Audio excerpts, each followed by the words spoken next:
Na última década, cerca de 60 a 140 profissionais do sexo foram brutalmente assassinadas na Grã-Bretanha. Muitos desses crimes permanecem até hoje sem uma solução. Muitos especialistas acreditam que crimes como esses se mantêm tanto tempo impunes devido à falta de atenção pública e do estigma que envolvem esse tipo de vítima. O caso de hoje é sobre o estripador de Crossbow, que aterrorizou a cidade de Bradford em 2009 e se inspirava em outros assassinos desse tipo. E aí, pessoas, tudo bem com vocês? Eu sou a Naka e sejam muito bem-vindos ao Horror das Minas. Se você é novo por aqui, antes de começar esse vídeo, aproveita e já se inscreve, ativa o sininho para ficar por dentro de todas as novidades. Lembrando que a gente tem vídeos novos toda semana de casos criminais do Brasil e do mundo.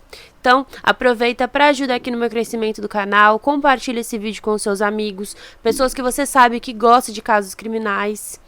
E é isso. Sem mais falação, bora logo pro caso.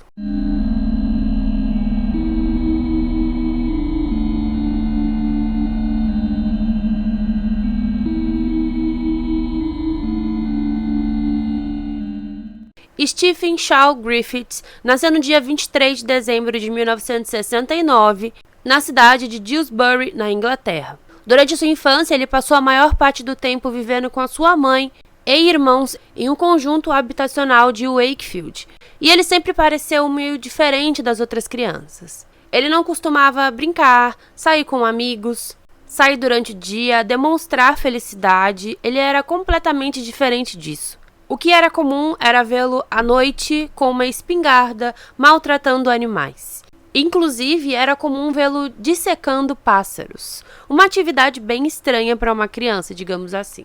E para quem acompanha casos criminais, sabe que se isso começa logo na infância, bom futuro não tem. Os adultos costumavam achá-lo estranho, sombrio, e ele parecia gostar de tudo que ele fazia. Durante a infância, ele estudou na escola Queen Elizabeth Grammar School, onde ele passou pelo menos 3 anos sendo ali insignificante na escola. Ele não tinha amigos, ele não falava com ninguém e costumava ser tão quieto que era praticamente anônimo.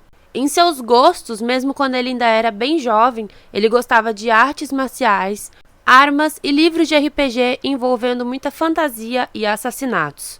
Para a escola, o Stephen levou mais de uma vez alguns objetos estranhos como adagas e estrelas ninja, o que acabava chamando a atenção de todo mundo. Mas em geral ele costumava ser um garoto pequeno, magro, quieto, bem solitário, mas nos livros ele se intitulava como um poderoso que estava massacrando, matando e sempre vencendo. Aos 17 anos ele foi preso pela primeira vez, depois de ele atacar um funcionário de uma loja com uma faca. Na época ele foi diagnosticado primeiramente como esquizofrênico, psicopata e sádico. Ele foi levado para um hospital de segurança máxima, onde ele ficou por algum tempo, e depois de 3 anos ele foi considerado como não sendo um risco para a comunidade, então acharam uma boa ideia tirá-lo dali.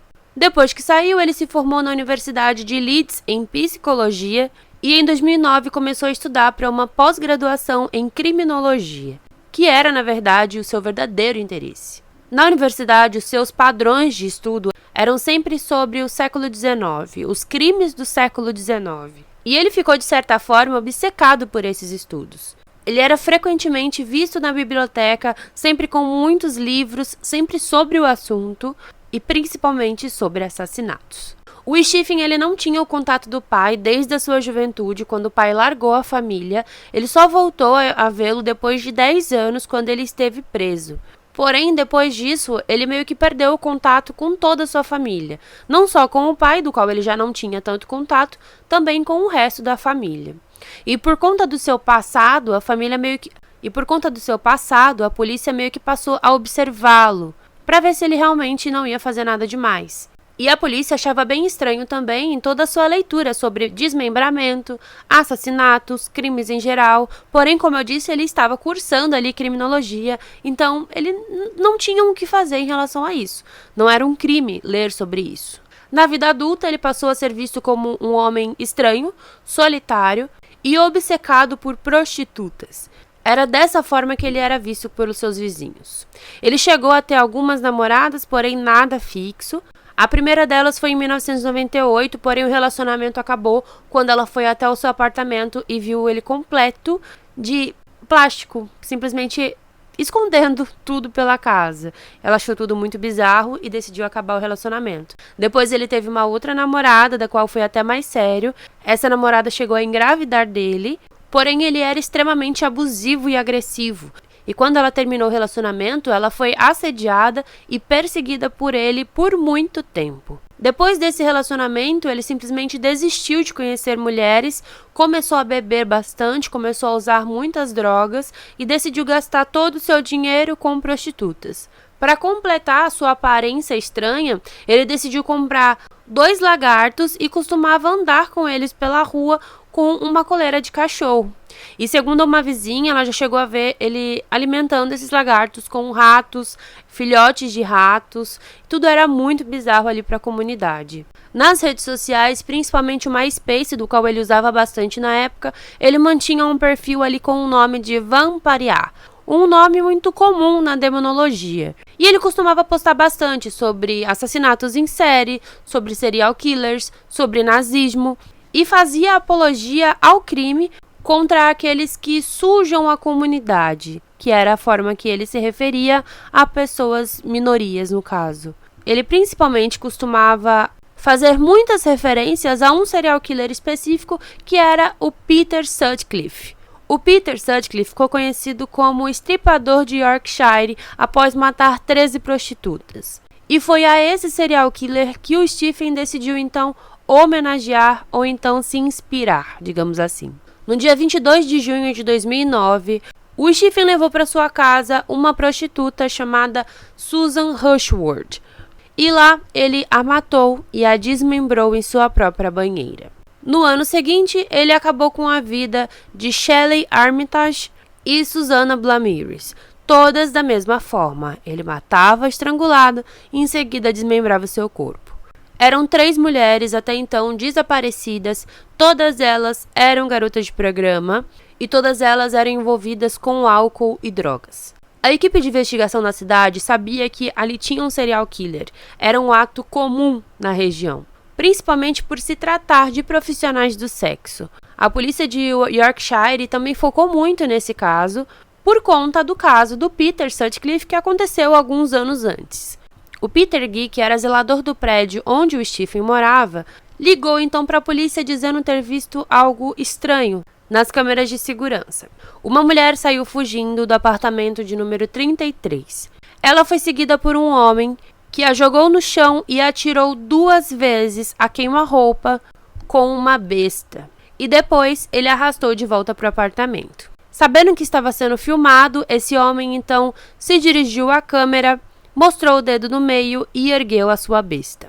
Horas depois, ele foi visto saindo do apartamento com algumas sacolas de plástico. E esse homem era o Stephen. A mulher era Suzanne Blamires, uma profissional de sexo de 36 anos, que era conhecida por ser uma pessoa instável. Ela era alcoólatra, ela envolvida com drogas, tinha envolvimento com gangues, onde ela já havia sido espancada e abusada. E quando adolescente, ela era uma adolescente comum. Ela frequentava a igreja, gostava de brincadeiras, iniciou uma faculdade de enfermagem, porém ela frequentava muitas festas onde o envolvimento com drogas era algo bem forte, principalmente em raves da época, e não demorou muito para que ela então se viciasse, e na rua foi a única forma que ela conseguiu manter ali o seu vício. Na época do desaparecimento, o namorado dela sabia tudo que ela fazia. Achou estranho ela sumir por 3 dias. Mesmo que ela tivesse toda essa vida conturbada, ela nunca tinha deixado de dar notícias. E ele então decidiu contatar a polícia relatando todo o desaparecimento. Com as filmagens, a polícia então se concentrou no Stephen, que já morava naquele prédio. Ele morava ali já há cerca de 15 anos, tinha um histórico violento, tinha passagem pela polícia, então não tinha meio que para onde ele correr. No computador do Stephen foi encontrada também fotos sexuais, fotos de uma mulher nua, amarrada e escrito "Minha escrava sexual" nas costas. Essa mulher era a Shelley Armitage. A Shelley tinha 31 anos e ela era conhecida na comunidade como alguém muito confiante, tinha um sonho de se tornar modelo, porém ela era viciada em heroína desde a sua adolescência. E na época do caso, ela também tinha um namorado que era dependente químico e que também meio que usufruía do trabalho dela para financiar o seu vício, digamos assim. Inclusive, a Shelley e a Suzanne eram melhores amigas. O seu modus operandi era basicamente sair durante a noite e escolher uma garota de programa. O seu modus operandi era basicamente sair durante a noite, encontrar uma prostituta, levar para o seu apartamento, abusar delas e matá-las com a sua besta. Depois, ele levava o corpo para a banheira, onde ele então desmembrava os corpos. Algumas delas ele chegou a cozinhar e comer as carnes. As partes que ele não consumia, que o gosto não era tão bom, segundo ele colocava então em sacos plásticos e descartava. Poucas horas depois dele ter levado os sacos plásticos com os restos mortais de Suzanne para um lago próximo dali, ele foi localizado e foi preso, sem demonstrar qualquer reação. Na prisão, durante alguns meses, ele tentou acabar com a sua vida mais de uma vez, tudo na tentativa de ser transferido para um hospital psiquiátrico, não de fato acabar com a sua vida. Ele recusou comida, fez greve de fome por algum tempo, recusou falar com a sua equipe jurídica. E em seu julgamento, quando ele foi perguntado do seu nome, ele respondeu: o canibal da besta. No dia 21 de dezembro de 2010, o Stephen então foi condenado pelos 3 assassinatos após se declarar culpado. Ele foi sentenciado à prisão perpétua. Depois de ter sido sentenciado, ele chegou a passar por uma entrevista onde ele disse que, na verdade, ele não matou apenas 3 mulheres, que provavelmente teria sido 5 ou mais. Porém, ele recusou a falar sobre isso e dar qualquer detalhe sobre isso. E na época tinha muitas profissionais do sexo que estavam desaparecidas e estavam sendo atreladas a outros assassinos. E até hoje, ninguém sabe de fato quem foram as vítimas dele. Enquanto isso, o Stephen segue preso e cumprindo pelo seu crime. Então foi isso, gente. Espero que vocês tenham gostado desse vídeo. Se você é novo por aqui, aproveita e já se inscreve. Ativa o sininho para ficar por dentro de todas as novidades. Para quem não percebeu, eu tô gravando aqui com uma câmera nova. Eu tô tentando melhorar cada vez aqui o conteúdo para vocês, melhorar a qualidade e tudo mais. Para que esse canal, então, enfim, cresça, né? A gente teve uma caída agora esses últimos meses. Não sei o que aconteceu, tenho feito tudo praticamente igual, né? Mas vamos tentar melhorar e vamos tentar subir isso daqui, e eu conto com a ajuda de vocês. Então, aproveita, curte esse vídeo, comenta para ajudar o engajamento, compartilha com os seus amigos. E é isso. Muito obrigada, valeu e tchau, tchau!